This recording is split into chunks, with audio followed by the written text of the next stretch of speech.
మనుషులకు మనశ్శాంతి ఎక్కడ దొరుకుతుంది అన్నది మనమందరం కూడా మరి విన్నాము.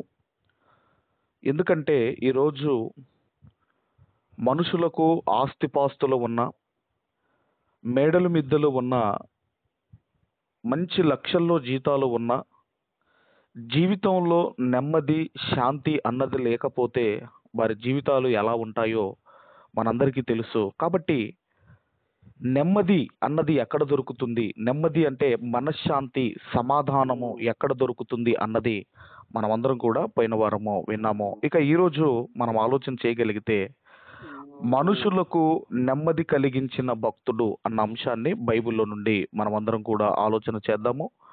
మరలా చెబుతున్నాను, మనుషులకు నెమ్మది కలిగించిన భక్తుడు ఎవరు అన్నది బైబిల్లో నుండి మనమందరం కూడా ఆలోచన చేద్దాము. మరి బైబిల్ అనగానే ఏదో మనకిష్టం వచ్చినట్టుగా చదివితే బైబిల్ ఎప్పుడు మనకు అర్థం కాదు. ఏదో మనకు తీరిక దొరికినప్పుడు చదివితే బైబిల్ అర్థం కాదు. కానీ బైబిల్ను పరిస్థితులను బట్టి మనం చదవాలి. ఏ సందర్భమో ఎప్పుడు రాయబడింది, ఏ పరిస్థితిని బట్టి రాయబడింది, ఎందుకు రాయబడింది, ఆ కాలాలు, ఆ పరిస్థితులు అవన్నీ కూడా పరిగణలోనికి తీసుకొని మనం చదవగలిగితే అప్పుడే బైబిల్ గ్రంథము అన్నది మనకు అర్థమవుతుంది. కాబట్టి మరి మనుషులకు నెమ్మది కలిగించిన భక్తుడు ఎవరు? మనుషులంటే నేటికి మరి మనం ఉన్నాము. మరి ఇప్పటి వరకు మనుషులకు నెమ్మది కలిగించిన భక్తుడు ఒక ఆయన బైబిల్ గ్రంథంలో ఉన్నాడు.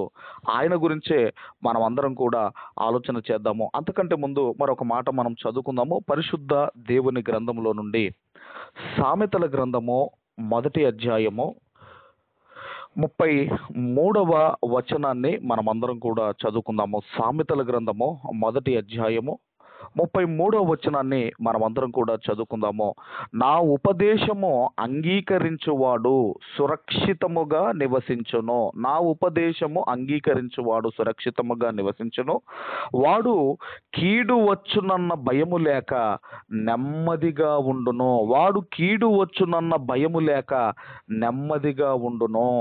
ఈరోజు దేవుని ఉపదేశము వినడానికి ఎంతమంది రెడీగా ఉంటున్నారో మీరు ఆలోచించండి. దేవుని వాక్యము వినాలి, నా జీవితాన్ని కట్టుకోవాలి, నా కుటుంబాన్ని కట్టుకోవాలి అన్న ఆలోచనలు ఎంతమందికి ఉన్నాయి మీరు ఆలోచించండి. ప్రార్థన మాత్రం చేస్తారు. ప్రార్థన చేయగానే కాదండి, అన్నీ చేయాలి మనం. ధర్మశాస్త్రం వినకుండా చెవులు మూసుకొని మన ప్రార్థన హేయము అన్నాడు. మరి నా ఉపదేశమును అంగీకరించువాడు సురక్షితముగా ఉండును. వాడు కీడు వచ్చునన్న భయము లేక నెమ్మదిగా ఉండును. అంటే దేవుని వాక్యాలు వింటూ దేవుని వాక్యానుసారముగా బ్రతికేవాడు ఏ పరిస్థితిలోనైనా, అది అనుకూల పరిస్థితి అయినా, అది ప్రతికూల పరిస్థితి అయినా, అది ఏ పరిస్థితి అయినా, ఏ సిచ్యువేషన్లోనైనా భయము లేక నెమ్మదిగా ఉంటాడు. భయము లేక నెమ్మదిగా ఉంటాడు. ఎవరంటే అందరు కాదండి, ఆయన ఉపదేశమును అంగీకరించేవాడు, అంటే అంగీకరించేవాడు మాత్రమే భయము లేక, కీడు వచ్చునన్న భయము లేక నెమ్మదిగా ఉంటాడు. మరి బైబిల్ గ్రంథంలో మనం చూడగలిగితేనండి, కొంతమంది భక్తుల పేర్లు మనం చూడగలిగితే, ఇప్పుడు మరి ఇస్సాకు గారి కుమారుడైన యాకోబు గారు ఉన్నారు. యాకోబు అన్న పేరుకు అర్థం ఏంటన్నప్పుడు మోసగాడు అని మనందరికీ తెలుసు. యాకోబు అన్న పేరుకు మోసగాడు అని మనందరికీ తెలుసు. మరి దేవుడు ఆ పేరును మార్చాడా అంటే ఆ పేరును మార్చాడు. ఏమని మార్చాడంటే ఇజ్రాయేలుగా మార్చాడు. ఇజ్రాయేలు అన్న పేరుకు అనేక జనములు నీలో నుండి వస్తారు అన్న అర్థం వచ్చే పేరును మరి యాకోబు గారికి మరి దేవుడు పెట్టడం జరిగింది. ఇజ్రాయేలుగా మరి మార్చాడు. అనేక జనములు నీలో నుండి వస్తారు. అలాగే మరి యేసు, మరి మన రక్షకుడు గురించి ఆలోచన చేయగలిగితే, యేసు అనగానే రక్షకుడు, క్రీస్తు అనగానే అభిషక్తుడు లేదంటే రాజు, ఇమ్మానుయేలు అనగానే దేవుడు మనకు తోడు. ఏదైనా పని చేయాలనుకోండి, ఎవరైనా ఏదైనా పని చేస్తున్నప్పుడు ఎవరైనా సహకరిస్తే బాగుంటుంది, ఎవరైనా తోడుగా ఉంటే బాగుంటుంది అనుకుంటాం మనం. బైబిల్ గ్రంథంలో కూడా మార్తా విస్తారమైన పని పెట్టుకొని మరియా నాకు కాస్త హెల్ప్ చేస్తే బాగుండు కదా అని యేసుక్రీస్తు వారి దగ్గరికి వెళ్ళి, అయ్యా నేను ఒక్కదాన్నే కష్టపడతాను, నీకు చింత లేదా, ఆమెను హెల్ప్ చేయమనొచ్చు కదా అని యేసుక్రీస్తు వారిని అడగటం మనం బైబిల్ గ్రంథంలో మన అందరికీ తెలుసు. అంటే ఏదైనా ఒక పని చేసేటప్పుడు ఎవరైనా తోడుంటే బాగుండు అనుకుంటాం. అలాగేనండి, యేసుక్రీస్తు వారు కూడా ఈ భూమి మీదికి ఆయన రక్షించడానికి వచ్చిన ఆయనకు దేవుడు తోడుగా ఉన్నాడు. ఇక బైబిల్ గ్రంథంలో మనం చూడగలిగితేనండి, మరి మొదటి మానవుడైన ఆదాము మనకు కనపడుతున్నాడు. అలాగే ఆదాము గారి తర్వాత అలా కొంత ముందుకు రాగలిగితే నోవాహు గారు కనపడతారు మనకు కనపడతారు. ఈ నోవాహు గారిని ఏమంటారు అని మనం ఆలోచన చేయగలిగితే, నోవాహు గారిని ఏమని పిలుస్తారు అంటే రెండవ ఆదాము అని పిలుస్తారు. సెకండ్ యాడమ్ అంటారు ఆయనని. ఆదాము గారు మనకు ఆల్రెడీ మొదటి మానవుడైన ఆదాము గారు ఉన్నారు. అయితే నోవాహు గారిని రెండవ ఆదాము అని పిలుస్తారు. యేసుక్రీస్తు వారిని కడపటి ఆదాము అని పిలుస్తారు. ఎందుకు ఆదాముగా మరి నోవాహు గారిని రెండవ ఆదాము అని ఎందుకు పిలుస్తారు అంటే, బైబిల్ గ్రంథంలో ఒక్కసారి మనం అందరం కూడా దయచేసి ఆదికాండము దయచేసి మొదటి అధ్యాయము 28వ వచనాన్ని మనం అందరం కూడా చదవగలిగితే, ఆదికాండము మొదటి అధ్యాయము 28వ వచనాన్ని దయచేసి మనం అందరం కూడా చదవగలిగితే, దేవుడు వారిని ఆశీర్వదించెను. ఎట్లనగా మీరు ఫలించి అభివృద్ధి పొంది విస్తరించి భూమిని నిండించి దానిని లోబరుచుకొనుడి, సముద్రపు చేపలను ఆకాశ పక్షులను భూమి మీద ప్రాకు ప్రతి జీవిని ఏలుడని దేవుడు వారితో చెప్పెను. ఇక్కడ మనం ఆలోచన చేయగలిగితే ప్రారంభ కుటుంబము ఆశీర్వాదముతో ప్రారంభమైంది. ఏంటి ఆశీర్వాదం అంటే వారిని ఎట్లనగా మీరు ఫలించి అభివృద్ధి పొంది విస్తరించి భూమిని నిండించి దానిని లోబరుచుకొనుడి. ఇది దేవుడు మొదటి మానవునితో చెబితే, ఇప్పుడు మనం అందరం కూడా మరి నోవాహు గారి దగ్గరికి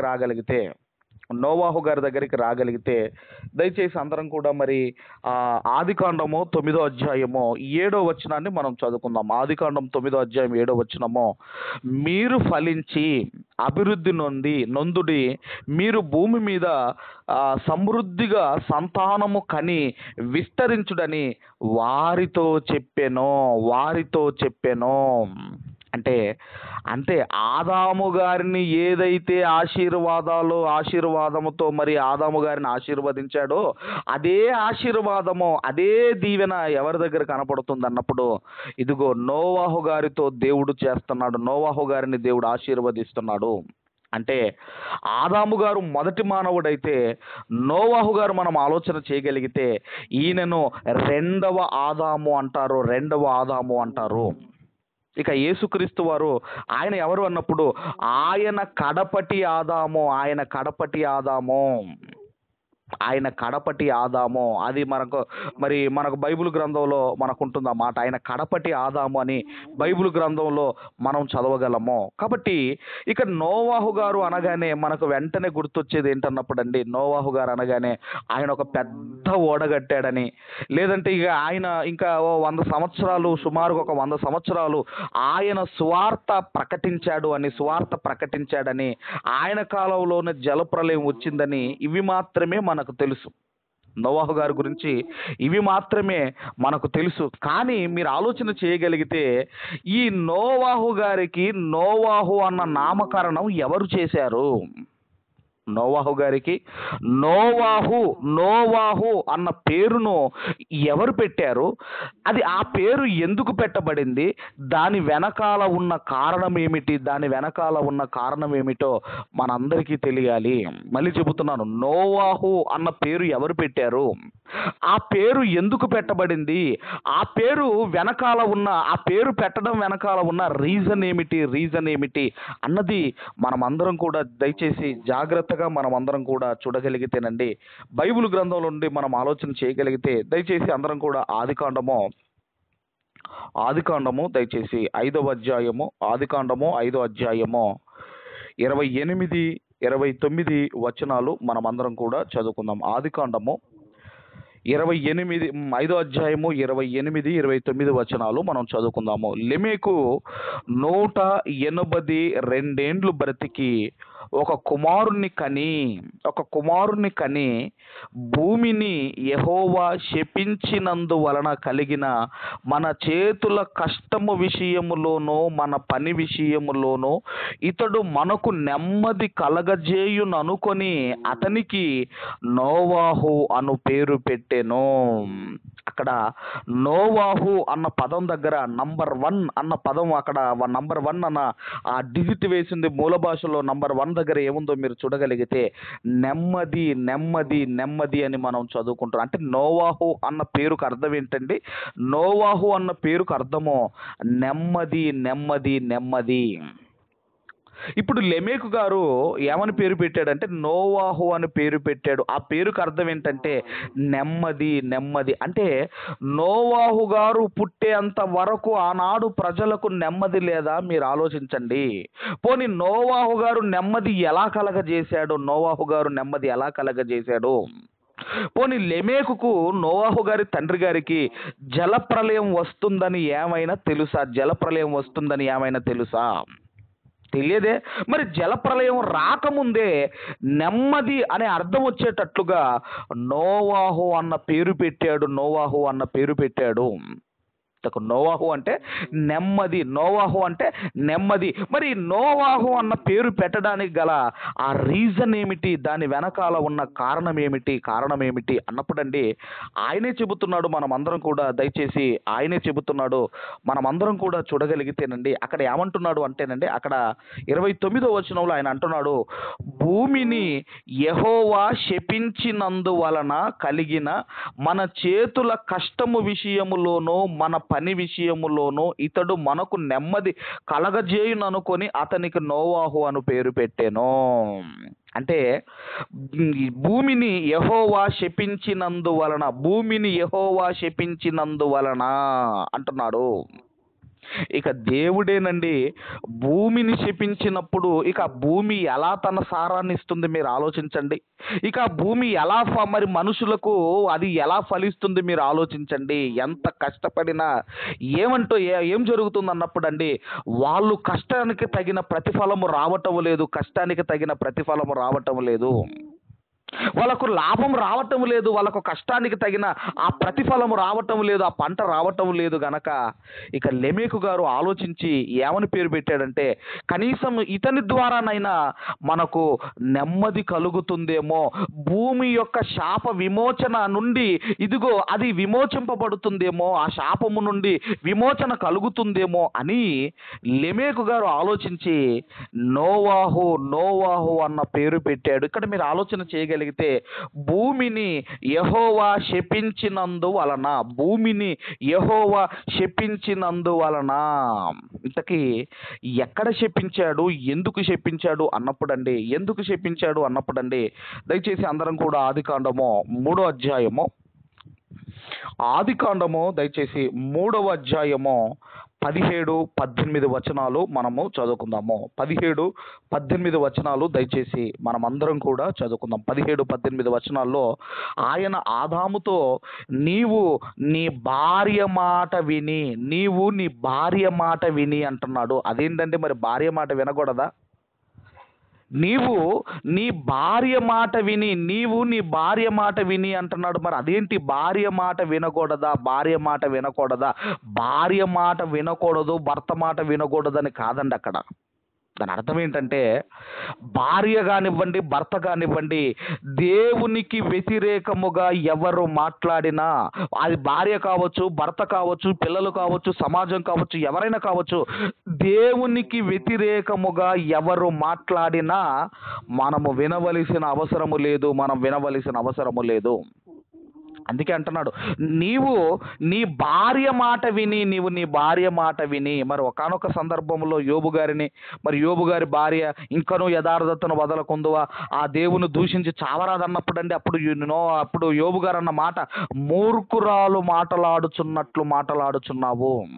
అంటే భార్య కావచ్చు, భర్త కావచ్చు, పిల్లలు కావచ్చు, ఎవరైనా దేవునికి వ్యతిరేకమైన మాటలు మాట్లాడుతున్నప్పుడు, దేవుని చిత్తానుసారమైన మాటలు కానప్పుడు వారి మాట మనం వినవలసిన అవసరం లేదు. ఇక్కడ ఆయన అంటున్నాడు ఏమంటున్నాడంటే, దేవుడు అంటున్నాడు ఆదాముతో, నీవు నీ భార్య మాట విన్నావు. ఇంతకీ దేవుని మాట ఏంటన్నప్పుడు అండి, తినవద్దని నేను నీకు ఆజ్ఞాపించిన వృక్ష ఫలములు తింటివి గనుక. నా మాట ఏంటంటే, ఆ తోటలో అన్ని ఫలాలు తినమన్నాడండి. వాళ్ళ ఫుడ్ ఏంటంటేనండి, వాళ్ళ ఆహారమే ఏంటంటే ఫ్రూట్స్ అండి, ఫలాలు అన్ని తిను, కానీ ఆ మధ్యలో ఉన్న మంచి చెడ్డల తెలివినిచ్చు వృక్ష ఫలాలు తినకూడదు అన్నాడు. మంచి చెడ్డల తెలివినిచ్చు వృక్ష ఫలాలు తినకూడదు అన్నాడు. కానీ భార్య మాట విన్నాడు, అవి తిన్నాడు. భార్య మాట విని అవి తిన్నాడు. దేవుని మాట ఏంటంటే, తినవద్దు అన్నది దేవుని మాట, తినవద్దు ముట్టవద్దు అన్నది దేవుని మాట. దేవుని మాటకు అవిధేయులుగా మారిపోయారు. దేవుని మాటను వాళ్ళు ఇదిగో పక్కన పెట్టేశారు. ఇదిగో భార్య మాట విన్నాడు. అందుకే ఆయన అంటున్నాడు, తింటివి గనుక నీ నిమిత్తము నేల శపింపబడి ఉన్నది, ప్రయాసముతోనే నీవు బ్రతుకు దినములన్నీ దాని పంట తిందువు. అది ముండ్ల తుప్పలను గచ్చు పొదలను నీకు మొలిపించును. పొలములోని పంట తిందువు. నీవు నేలకు తిరిగి చేరు వరకు నీ ముఖపు చెమట కార్చి ఆహారము తిందువు. ఏలయనగా నేల నుండి నీవు తీయబడితివి, నీవు మన్నే గనుక తిరిగి మన్నైపోవుదు అని చెప్పెను. ఈరోజు మనం ఆలోచన చేయగలిగితేనండి, ఆ రోజు మనము ఆదాము గారు మన గురించి మనం ఆలోచన చేయగలిగితే, తినకూడదు అని చెప్పాడు, ఆ రోజు వాళ్ళు తిన్నారు. మనం ఆలోచన చేయగలిగితే మరి ఆ కష్టము రావడానికి గల కారణం ఏమిటి? అక్కడ ఏమంటున్నాడు, నేల శపించబడినది, ప్రయాసముతోనే నీవు బ్రతుకు దినములన్నీ దాని పంట తిందువు. ఎంత కష్టం ఎందుకు వచ్చింది? ఇంకేమంటున్నాడు అంటేనండి, నీ ముఖపు చెమట కార్చి ఆహారము తిందువు అంటున్నాడు. ఈరోజు మనకు వస్తున్న ఈ చెమటకు వెనకాల కారణము ఎప్పుడు గుర్తుపెట్టుకోండి, నా పాపము, నా కష్టము, నా పాపము. అప్పటి వరకు అండి ఏదైనా తోటలో ఈ కష్టము లేదండి. హ్యాపీగా ఆకలేసిందా ఓ చెట్టు మీదకి వెళ్ళిపోవటం, ఒక పండు తినటం, ఆకలి తీర్చుకోవటం. అలాంటి జీవితంలో నుండి కష్టపడే జీవితాన్ని తెచ్చుకున్నారు ఆదాము అవ్వలు. కష్టపడే జీవితాన్ని తెచ్చుకున్నారు. ఎందుకంటేనండి, దేవుని మాట విననందుకు. ఏదో పండు తిన్నంత మాత్రాన కాదండి. పండ్లు మరి చేసింది ఎందుకు, ఫలాలు చేసింది ఎందుకు? తినడానికి. కానీ అక్కడ నా మాటకు వాళ్ళు ఇచ్చే వాల్యూ ఏదో ఫలాలు తిన్నంత మాత్రాన కాదండి. మరి ఎందుకు చేశాడు దేవుడు అన్నది కాదు. అక్కడ ఏంటంటే, నా మాటకు ఇదిగో వాళ్ళు ఇచ్చే వాల్యూ, నేను తినవద్దు అన్నాను, నా మాటకు వాళ్ళు వాల్యూ ఇవ్వలేదు. మోషే గారి కాలంలో కూడా తెలుసు కదండి, బండతో మాట్లాడమంటాడు. ఈయనకేమో కొట్టడం అలవాటు, అప్పటికి 2 సార్లు కొట్టమన్నాడు. ఆ తర్వాతనేమో మరలా ఏమన్నాడు దేవుడు, నువ్వు మాట్లాడమన్నాడు. ఈసారి మాట్లాడమనేసరికి ఈయనకు అలవాటు కదని కొట్టడం, వెళ్ళిపోయి మళ్ళీ కొట్టేసరికి వాటర్ వచ్చింది. ఇప్పుడు వాటర్ వచ్చినప్పుడు ప్రాబ్లం సాల్వ్ అయిపోయింది కదా, ఇశ్రాయేల్ అందరూ పశువులన్నీ నీళ్లు తాగాయి కదా. కానీ దేవుడు మరలా మోషేను, అహరోన్ను పిలిచాడు. మీరు ఇశ్రాయేలీల ఎదుట నా పరిశుద్ధతను మీరు సన్మానించలేదు, కాబట్టి ఏ కానాను దేశానికైతే మీరు బయలుదేరారో ఆ దేశములో మీరు అడుగు పెట్టరు అన్నాడు. అదేంటండి, ఆయన అక్కడ కొడితేనేంటి, మాట్లాడితే ఏంటి? అక్కడ నీళ్లు వచ్చాయి కదా, బండలో నుండి నీళ్లు వచ్చాయి కదా. కానీ దేవుడు ఏంటంటే ఆయన ఏదైతే చెయ్యమంటాడో అదే చెయ్యాలండి. ఆయన ఏదైతే చేయమంటాడో అదే ఎక్స్ట్రాలు చేయకూడదండి. ఎక్స్ట్రాలు ఎప్పుడు చేయకూడదు. ఎక్స్ట్రాలు ఎప్పుడు కూడా మన స్వబుద్ధిని ఆధారం చేసుకొని మనం ఎప్పుడు కూడా ఎక్స్ట్రాలు చేయకూడదు. సౌలు కూడా మీకు అందరికీ తెలుసు, సౌలు కూడా అమాలేకీలందరినీ కూడా సమూల నాశనం చేయమంటే ఆ కొవ్విన పశువులను ఆ రాజును వీళ్ళు సజీవంగా పట్టుకుంటారండి. వీళ్ళు సజీవంగా ఎప్పుడైతే దొంగ దొరికిపోయాడో సమూయేలు గారు వచ్చి ఈ అరుపులేమిటి, ఈ కేకలేమిటి అని అడిగినప్పుడు అండి, ఇదిగో నీ దేవుడైన యెహోవా కొరకే బలివ్వడానికి అయ్యా మేము మంచి మంచి వాటిని అన్నిటిని కూడా పక్కన పెట్టేశాను. కాబట్టి ఎప్పుడు కూడా మన స్వబుద్ధిని ఆధారము చేసుకోకూడదు. దేవుడు ఏదైతే చెయ్యమన్నాడో అది ఖచ్చితంగా చెయ్యాలి. ఇక్కడ కూడా ఏదో పండు తిన్నంత మాత్రాన కాదండి, నా మాటకు వారిచ్చే వాల్యూ అంటున్నాడు. అప్పటి నుంచండి ఇక భూమి శపించబడి ఉన్నది. అప్పటి నుండి భూమిని దేవుడు శపించాడు. ఇక మనం ఆలోచన చేయగలిగితేనండి, ఇక మరి నోవాహు గారి కాలానికి వచ్చేసరికి నోవాహు గారి తండ్రి లెమెకు ఆయన ఏమని పేరు పెట్టాడంటే, మనం ఎంత కష్టపడినా, మనం ఎంత ప్రయాసపడినా ఈ భూమి తన ఫలము ఎందుకు ఇవ్వటము లేదంటే, భూమిని యెహోవా శపించినందువలన కనీసము ఈ పుట్టిన ఈ కుమారుడి ద్వారానైనా ఇదిగో మనకు శాప విమోచన కలుగుతుందేమోనని ఏమని పేరు పెట్టాడంటే, నెమ్మది అనే అర్థం వచ్చేటట్లుగా అతను నోవాహు అన్న పేరు పెట్టాడు. కానీ లెమెకు గారికి జల ప్రళయము వస్తుంది అని మాత్రము తెలియదు.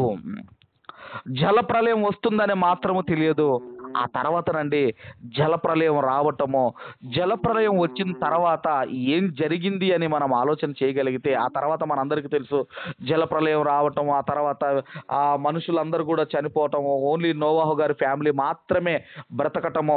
ఆ తర్వాత మనం ఆలోచన చేయగలిగితే ఎప్పుడైతే జలప్రలయం వచ్చిన తర్వాత ఇక ఏం జరిగింది అన్నప్పుడండి, ఇప్పుడు మనం వింటున్న అంశం ఏంటంటే, మనుషులకు నెమ్మది కలిగించిన భక్తుడు ఎవరు అని మనం వింటున్నాము.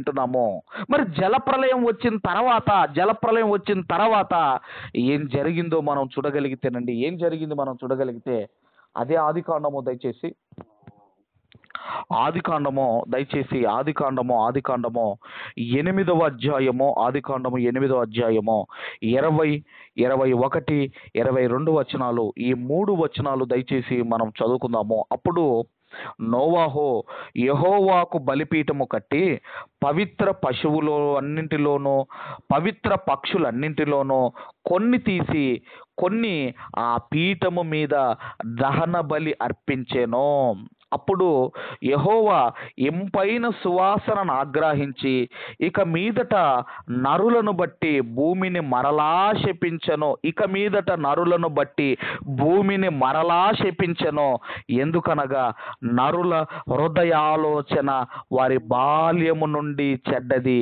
నేనిప్పుడు చేసిన ప్రకారముగా ఇక సమస్త జీవులను సంహరింపను. అంటే దేవుడు ఒక డిసిషన్ తీసుకుంటున్నాడు. ఏమని డిసిషన్ తీసుకుంటున్నాడు అంటే, ఏమంటున్నాడంటేనండి, ఇక మీదట నరులను బట్టి నేను భూమిని శపించను.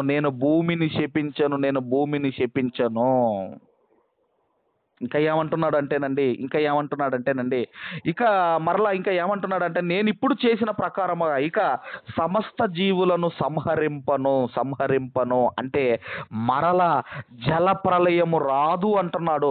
ఇక భూమిని మరలా నేను శపించను అంటున్నాడు. ఎందుకు అంటే, ఎప్పుడైతే ఈయన పవిత్రమైన పశువుల్లో కానివ్వండి, పక్షుల్లో కానివ్వండి, ఎప్పుడైతే దేవునికి దహన బలిగా అర్పణను అర్పించాడో అప్పుడు దేవుడు ఏమయ్యాడంటే, ఇంపైన సువాసనను ఆగ్రహించి ఆయన తీసుకున్న డిసిషన్ అండి. ఇంకా ఆయన ఏమంటున్నాడు అంటే, ఇక మీదట నేనెన్నడూ కూడా జల ప్రళయమును రప్పించను, భూమిని శపించను అంటున్నాడు.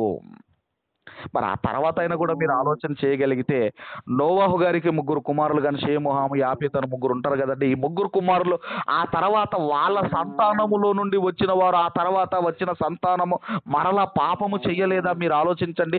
మరలా పాపము చేసిన ఎందుకు జలప్రళయము రాలేదు? ఎందుకు జలప్రళయం రాలేదు అంటేనండి, ఆనాడు నోవాహు గారు పవిత్రమైన వాటిని ఆనాడు బలర్పించాడు. దానికి ఇంప్రెస్ అయిన దేవుడు ఆయన ఇస్తున్న మాట ఏంటంటే, మరలా భూమిని శపించను,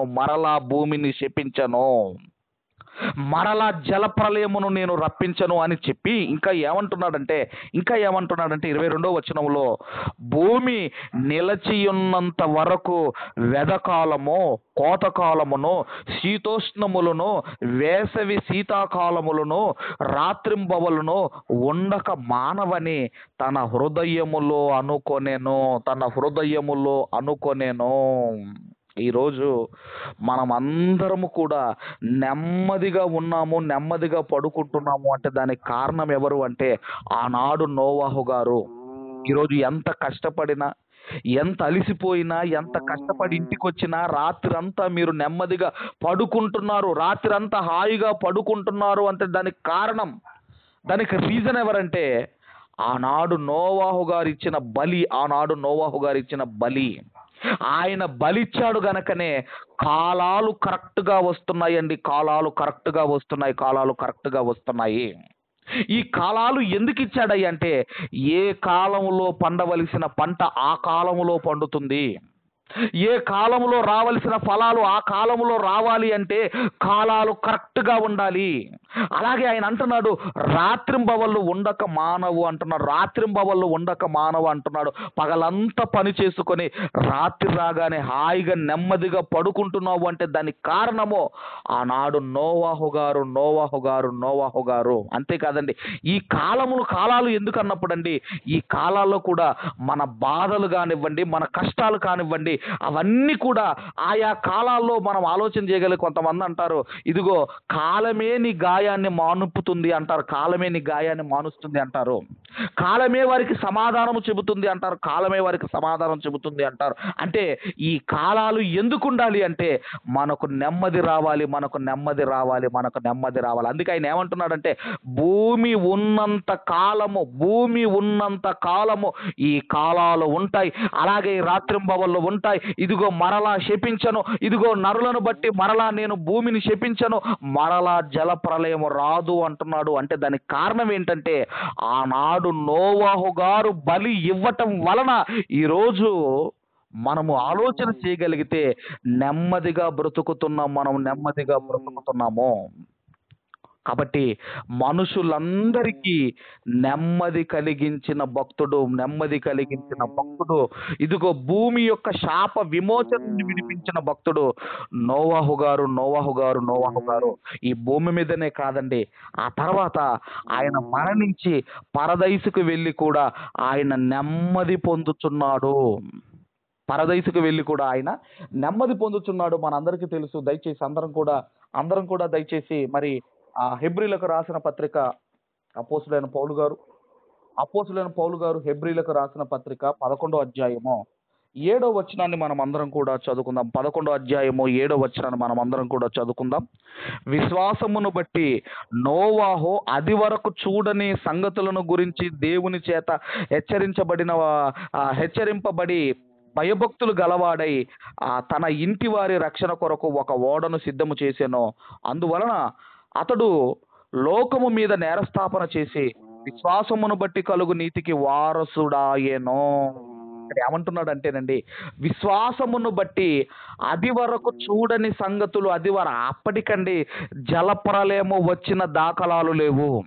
అసలు అప్పటి వరకు మీరు ఆలోచన చేయగలిగితేనండి, నోవాహు గారి వరకు కూడా మీరు ఆలోచన చేయగలిగితే, అప్పటి వరకు ఆది కాలం మరి మీరు చూడగలిగితేనండి, వర్షము ఎలా వచ్చిందంటే భూమిలో నుండి ఆవిరి వచ్చేదటండి. భూమిలో నుండి నోవాహు గారు అప్పటికి చూడలేదు ఈ జలప్రలయాన్ని, అప్పటికి రాలేదు. మరి ఆ నోవాహు జలప్రలయం అప్పుడు మీ పలానా వాళ్ళ టైంలో వచ్చిందని చెప్పడానికి అప్పటికి ఇంకా రాలేదండి. కానీ ఎప్పుడైతే దేవుని మాట చెప్పాడో ఆ మాటకు విధేయత చూపించాడండి. ఆ మాటకు నోవాహు, ఇదిగో జలప్రలయం రాబోతుంది, నోవాహు జలప్రలయం రాబోతుంది కాబట్టి నువ్వు ఒక ఓడను సిద్ధం చేసుకోమన్నాడండి.